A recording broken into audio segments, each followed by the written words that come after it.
हम तैयारी कर रहे हैं EMRS TGT कंप्यूटर साइंस के टीयर 2 की।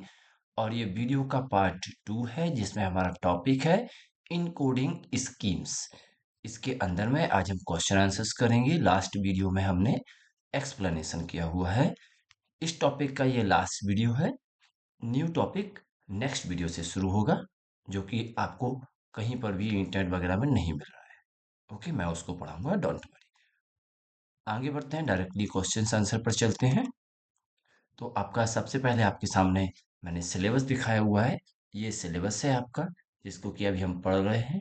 एक्सप्लेनेशन हो चुका है इन सभी टॉपिक्स का। ओके, और क्वेश्चन आंसर्स की बारी है। तो आपके सामने लेकर आता हूं मैं फर्स्ट क्वेश्चन। अगर आपने अभी तक हमारे चैनल पर जुड़े हुए हैं और सब्सक्राइब नहीं किया हुआ है, तो आप प्लीज सब्सक्राइब कर सकते हैं। कोई भीख नहीं मांग रहे हैं हम लोग, बट अगर आपको अपना प्रॉफिट देखना है तो सब्सक्राइब कीजिएगा। आपको वीडियो नोटिफिकेशन टाइम पर मिलेगा, और नहीं करना है तो कोई बात नहीं।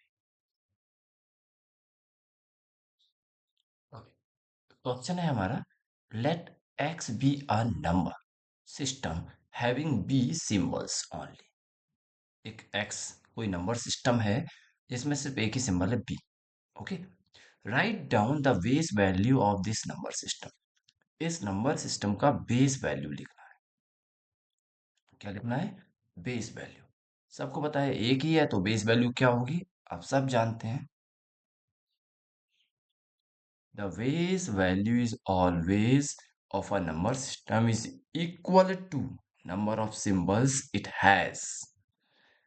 इसमें जितने भी सिंबल्स हैं उन सब का जितने काउंटिंग होगी सिंबल्स की, okay, number of symbols is equal to the base of the number system.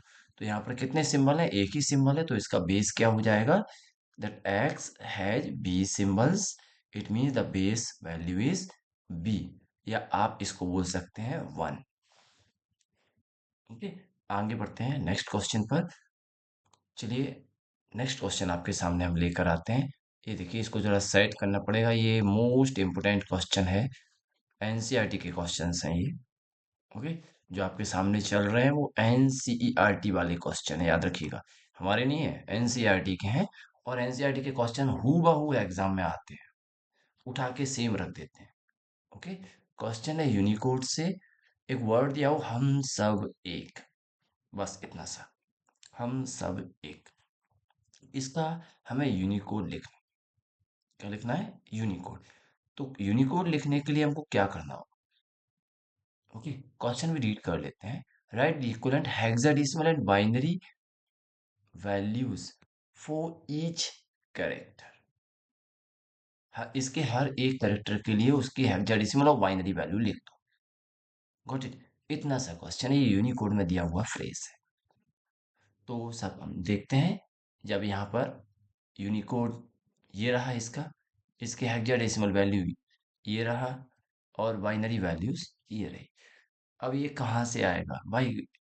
मैंने आपको पढ़ाया हुआ है, अब वहां से जाके देखिएगा, कुछ वर्ड्स का वैल्यू लिखा हुआ है वहां टेबल में। नहीं तो आप आराम से इन वर्ड्स के नंबर याद रखिएगा, हेक्सा वैल्यू याद रखने की कोशिश कीजिए। जो कॉमन वर्ड है, इसको तो फेस को सेम टू सेम रट्टा मान लीजिए, मिलेगा ऐसे ही कैसे मिलेगा आपको। ये जो नंबर है, इसको अगर बाइनरी में नहीं आता है तो आप कन्वर्ट कर लेंगे, पर टाइम जाएगा। बेहतर है कि आप इसको रखें। ये क्वेश्चन अगर एग्जाम में आता है, मैं आपको पर्सनल सलाह दूंगा, बिल्कुल अटेम्प्ट करने की कोशिश मत करना। और करना है तो लास्ट में करना, क्योंकि ये आपका टाइम खाने के लिए क्वेश्चन डाला जाएगा, जिससे आपको रोका जा सके 100 आउट ऑफ 100 लाने से। ओके, तो अगर ऐसा क्वेश्चन मिले तो लास्ट में करना, नहीं तो मत करना। ठीक, आता है तो लास्ट में करना। स्टार मार्क क्वेश्चन है, बट टाइम, आपका टाइम खाने के लिए क्वेश्चन आएगा, याद रखिएगा, क्योंकि याद तो होंगे नहीं किसी को, इसीलिए। चलिए नेक्स्ट क्वेश्चन पर चलते हैं। अब ये अगला क्वेश्चन है आपका, इसको थोड़ा सा जूम कर देते हैं तो दिखेगा। अब क्वेश्चन है किस टॉपिक से? Advantage of Unicode font. What is the advantage of preparing digital content in Indian language using Unicode? हाँ, ये क्वेश्चन जरूर ऐसा का ऐसा पूछ सकते हैं। इसमें एडवांटेज ऑफ यूनिकोड के पूछे गए हैं, तो आंसर्स पर बात कर लेते हैं। ओके, आंसर्स क्या बोलते हैं? आंसर बोलता है हमसे, फर्स्ट पॉइंट जो कि आंसर में लिखा हुआ है वो है universal compatibility across platforms end devices. जितने प्लेटफॉर्म डिवाइसेस हैं सब में कर ये काम करेगा, यूनिवर्सल कंपेटिबिलिटी है। अब बात करते हैं सेकंड पॉइंट का, unique code for each character, no confusion between fonts. Fonts के बीच में कोई कंफ्यूजन नहीं है, यूनिक कोड दिया हुआ है हर एक कैरेक्टर के लिए। सेकंड पॉइंट हो गया। थर्ड पॉइंट देखते हैं, easy sharing without missing character. आसानी से शेयर भी हो जाएगा, कोई भी कैरेक्टर मिस नहीं होगा, भला ही दूसरे कंप्यूटर में वो फॉन्ट हो या ना हो। याद रखिएगा, आपने यूनिकोड का हेल्प करके अगर कोई लेटर टाइप किया हुआ है अपनी लोकल लैंग्वेज में, जैसे आपने उर्दू में टाइप कर लिया या हिंदी में टाइप कर लिया, और अगर आप सोच रहे हैं दूसरे कंप्यूटर में ये नहीं खुलेगा, बिल्कुल खुलेगा, फॉन्ट होना होगा क्योंकि वो यूनिकोड में है। ओके, अब लास्ट पॉइंट है, सपोर्ट मल्टीलैंग्वेज डॉक्यूमेंट सीमलेसली। बड़े आसानी से मल्टी लैंग्वेज डॉक्यूमेंट को सपोर्ट करेगा। तो ये मोस्ट इंपोर्टेंट कौन आपका क्वेश्चन था यूनिकोड के एडवांटेज वाला। आप अच्छे से याद रखिएगा, 100 में से 100 मार्क्स हमको लेके आने हैं उसके लिए। आगे बढ़ते हैं, नेक्स्ट क्वेश्चन पूछ रहे हैं हमसे।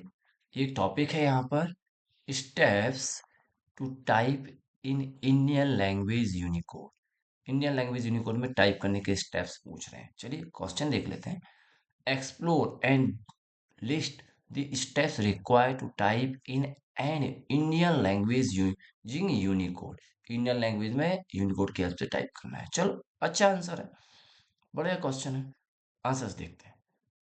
इसमें फर्स्ट आंसर है, फर्स्ट पॉइंट है आंसर का, सॉरी, इंस्टॉल और enable the Indian language keyboard layout. ठीक है, कीबोर्ड लेआउट को इनेबल कर दीजिए, हिंदी वाला। Switch input method to chosen language, input method को चूजन लैंग्वेज में स्विच कर दो। Use keyboard mapping, each key correspond to a Unicode character. Keyboard mapping करनी है आपको, क्योंकि हर एक की अपने करस्पॉन्ड यूनिकोड कैरेक्टर को रखती है। आगे बढ़ते हैं फोर्थ पॉइंट पर, text is stored in Unicode format. Text जो है वो यूनिकोड फॉर्मेट में स्टोर होगा। ओके, फिर इससे क्या रहेगा हमारा, इंश्योर कंफर्टेबिलिटी, कंफर्टेबिलिटी इंश्योर हो जाएगी। ये हमारा फोर्थ नंबर का क्वेश्चन था। ओके, आगे बढ़ते हैं। इसमें एक पॉइंट और है जो कि नीचे स्क्रॉल हो गया था, मैं आपको समझा देता हूँ। Save and share display correctly everywhere, ये रहा। मीन्स आपने बना लिया है डॉक्यूमेंट, उसको ऑब्वियसली आप सेव करेंगे या शेयर करेंगे। ओके, आगे बढ़ेंगे। हमारा नेक्स्ट क्वेश्चन देखते हैं, क्वेश्चन नंबर फिफ्थ। हाँ जी, इसको सेट करना होगा, और ये क्वेश्चन इंपोर्टेंट है। टॉपिक देख लो इस क्वेश्चन का, टॉपिक है ASCII इनकोडिंग से। ओके, वर्ड क्या है इनकोडिंग के लिए? इनकोडिंग के लिए वर्ड है कंप्यूटर। गॉट इट, हमको कंप्यूटर वर्ड वर्ड की ASCII इनकोडिंग करनी है। ये है क्वेश्चन, जरा सा सेट करते हैं। Yes, this one,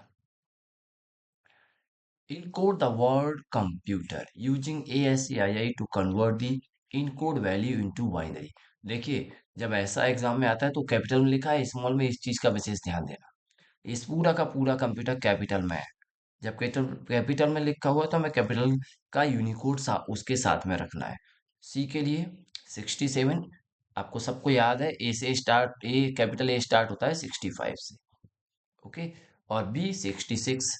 okay, capital B होता है किधर, 66। अब आप ABCD के इसी ऑर्डर को फॉलो करते हुए उनकी वैल्यूज लिख दीजिए, और उन वैल्यूज का बाइनरी इक्विवेलेंट लिख दीजिए आप सामने। ओके, बाइनरी इक्विवेलेंट लिखने का पैटर्न मैंने आपको टेबल से बताया हुआ था, समझाया हुआ था, आप देखिए प्रीवियस वीडियो में, आपको पता चल जाएगा कैसे लिखना है। अगर नहीं डाउट लगता है तो एग्जाम में फिर कन्वर्ट करते रहिएगा हर एक को।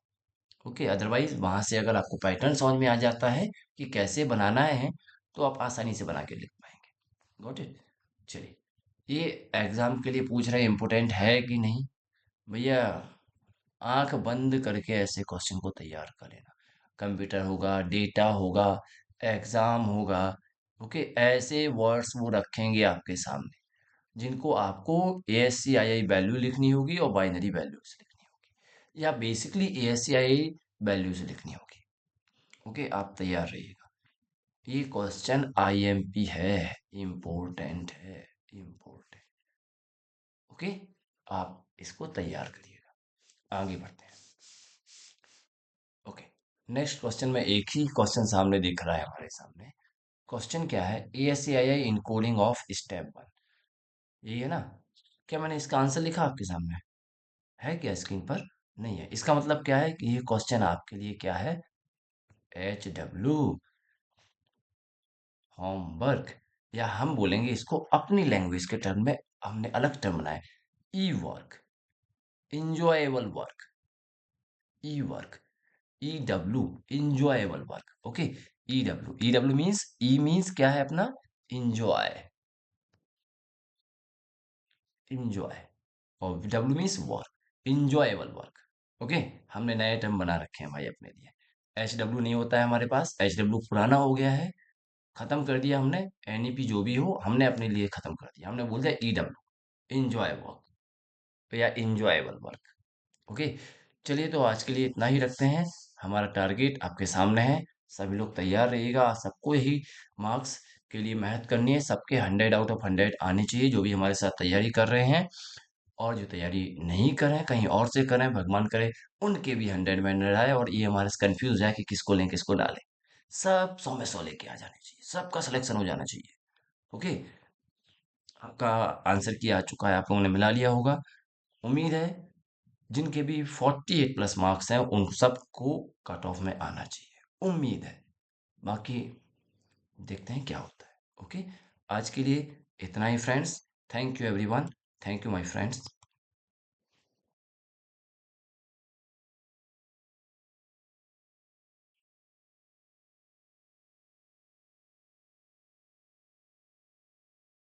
Thank you everyone, thank you.